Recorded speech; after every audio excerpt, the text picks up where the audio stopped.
In November 1983, a sleepy corner of Heathrow became the stage for what's been called the crime of the century, the Brinks mat robbery.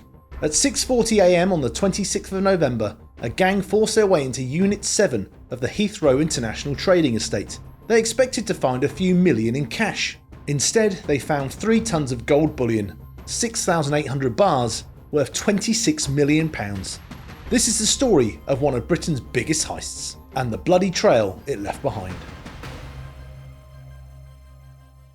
The Brinks mat depot sat inside a high-security warehouse on the Heathrow International Trading Estate. It stored cash, diamonds and gold awaiting flights overseas. For criminals, Heathrow had always been a prize. In the 1970s and 80s, it was nicknamed Heathrow.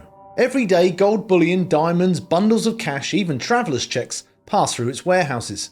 Valuable goods held only for hours before being flown abroad. Around the perimeter stood secure depots, run by firms like Group 4 and Swissport.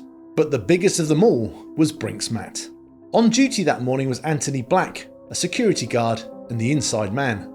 Black was the brother-in-law of career criminal Brian Robinson. At around 6:30 AM, Black opened the doors to Robinson, Mickey McAvoy and 4 others. Inside, 2 guards were tied up and doused in petrol. Unless they gave up the vault codes, the robbers threatened to set them alight. The robbers thought they were going to steal around £1 million in Spanish pesetas. But when the vault doors opened, they found 3 tons of pure gold bullion packed in 76 cardboard boxes. The gold had been stored overnight, waiting to be flown to Hong Kong the next day. In total, the 1983 haul was worth £26 million, hundreds of millions in today's money. What began as a plan to steal a shipment of Spanish pesetas became one of the largest robberies Britain had ever seen. For nearly 2 hours, the gang worked inside the depot. A larger van was brought in and they used a warehouse forklift to load the heavy bullion into it. By around 8:15 AM, they sped away. 15 minutes later, one of the guards managed to raise the alarm, but by then, the gold was long gone. Brinks Mat had insured the bullion through Lloyd's of London, the world's oldest insurance market, meaning this huge loss would ultimately fall on their syndicates. They needed to recoup their losses, and quickly. That's why within days of the heist, Lloyd's announced a £2 million reward for information. It was one of the largest rewards ever offered in Britain. Scotland Yard launched Operation Mikado, one of the biggest investigations in its history. The nature of the heist and the ease with which the gang gained access led police to suspect an inside job almost immediately. Attention soon fell on security guard Anthony Black. He'd been late to work on the morning of the robbery, and under questioning, he quickly grumbled. Nervous and inconsistent with his story, he easily gave up the names of Brian Robinson and Mickey McAvoy. Robinson, known in the Underworld as the Colonel for his military-style discipline, was already a feared armed robber. McAvoy too had a reputation, and was soon found living in a lavish new house in Kent, guarded by 2 Rottweilers he tellingly named Brinks and Matt. Neither man had kept quiet in the build-up. They'd openly put the word out that they were looking for a couple of sensible lads for an inside job, and neither lay low afterwards, flaunting their new wealth. When Anthony Black confessed, police swooped in, and within days Robinson and McAvoy were in custody. McAvoy entrusted his share of the gold to an associate named Brian Perry, but quickly Perry tried to pocket the money for himself. Later, when McAvoy offered to hand over his share to cut a lighter sentence, the gold was nowhere to be found. But with the 2 ringleaders behind bars, the biggest problem remained: what to do with 3 tons of stolen gold.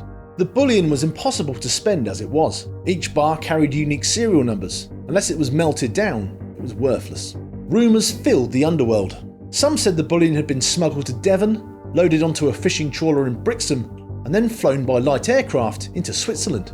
Others believed it was being melted down and recast in Britain. To shift the bullion, the robbers turned to Kenneth Noye, a South London criminal with a reputation as a fence, a specialist in handling stolen goods. If he had gold, cash or counterfeit notes, Noye was the man to make them disappear. He was wealthy and well connected, but still a thief at heart. Even in his 6-bedroom mansion, he was caught stealing electricity by illegally tapping into the power supply. Behind the facade of being a Freemason and businessman, Noye was an all-round criminal. Noye set up smelting operations, melting the bars down, mixing in copper coins to disguise the purity, and funneling the ingots back through jewellers and banks. Some of it even returned to the very banks it had been stolen from. Working with Noye was Brian Perry, who ran a minicab firm in East London, and John Goldfinger Palmer, the owner of a Bristol-based gold dealership. Together they shifted tons of the bullion. Within months, the trio had pocketed around £10 million. But even as the gold was being shifted, justice was being served to certain members of the original gang. By December 1984, Robinson and McAvoy stood trial at the Old Bailey. The jury was placed under protection amid fears of bribery or intimidation. After a month-long hearing, both men were convicted and sentenced to 25 years. Anthony Black, the compromised security guard, received 6. By late 1984, suspicion focused on Kenneth Noye. He wasn't just another petty crook. Noye was known to police as one of London's top fences, a man who specialised in handling stolen goods. If anyone could shift 3 tons of gold, it was him.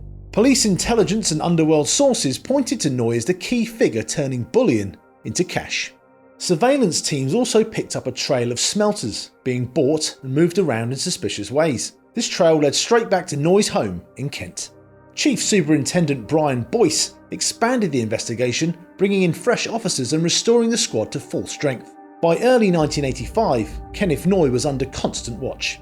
Specialist officers from the Met C11 unit had moved into position around his home in Kent. They were trained by the SAS, experts in covert surveillance. Among them was Detective Sergeant John Fordham. After weeks of surveillance, detectives believed all or part of the Brinks Mac gold was hidden on Noye's property. To gather concrete evidence, Fordham and his partner Neil Murphy were ordered into the grounds. On the night of January 26th, Fordham and Murphy were sent into Noye's garden. Both dressed in camouflage and balaclavas, they carried radios and treats to quiet Noye's dogs, but the Rottweilers weren't fooled. Their barking brought Noye outside. Noye, carrying a torch and knife, spotted Fordham, a masked figure in the dark. Shouting for help, Noye stabbed Fordham repeatedly before grabbing a shotgun and demanding to know who Fordham was. Just seconds later, a police car smashed through the gates. Its headlights caught Noye standing over Fordham's body, shotgun in hand. Fordham was rushed to hospital, where he died soon after. At the Old Bailey, Noye was charged with murder. Everyone expected a guilty verdict. Noye claimed self-defence, insisting he thought that Fordham was an armed intruder. To the disbelief of police and press, the jury acquitted him in December 1985. But the search of Noye's home uncovered his secrets.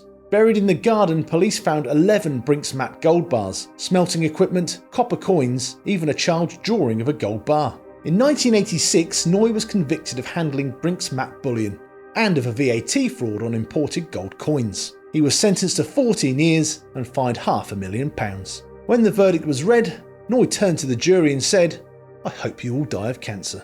Another handler, John Goldfinger Palmer, was tried in 1987 after police linked his Bristol gold business to smelting Brinks Mac bars. He claimed he didn't know the bullion was stolen and walked free.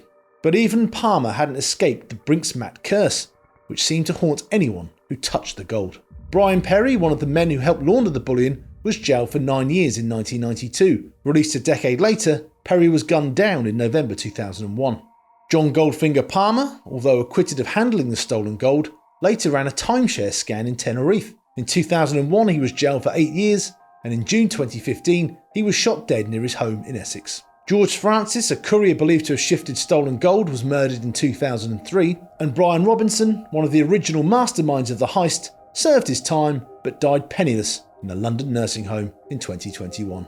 One by one, the men tied to the bullion met bloody or tragic ends. Kenneth Noye left prison in the mid-1990s, but in 1996 he stabbed a man named Stephen Cameron to death in a road rage attack on the M25. This time he was convicted of murder and jailed for life. Noye was released in 2019 after serving more than 2 decades behind bars.